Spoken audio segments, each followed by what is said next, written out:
চোরেদের কি যে চিন্তা ভাবনায় পড়ে গেল চোরগুলো, ওদের মাথা খারাপ হয়ে যাচ্ছে।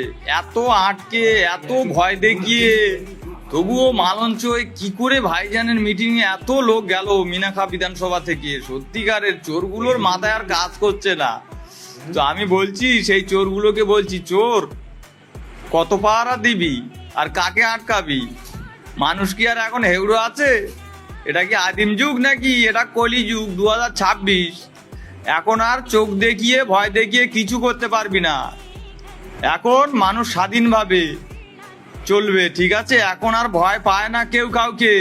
তোরা যত হুমড়ি মোস্তানি দেখাস, ওই মোস্তানি সব বাড়িকে বউকে কাজ দেখাকে যা, আর জনগণের কাজ দেখা যাচ্ছে না। এইবারে সব চালকে দেবে মোটামুটি, ঠিক আছে? এখনো জনগণ এখনো ধৈর্য ধরে কাজ করতেছে, মিটিং মিছিলি যাচ্ছে, তখন যাবে সামনে পড়বি, তোদের দাবিয়েতে চলে যাবে। টিএমসি বলে কোনো দল এই বিশ্বে থাকবে না, দুনিয়ায় থাকবে না, পুরো মুছে যাবে। আর ছেঁচড়া চোর পাঠিয়ে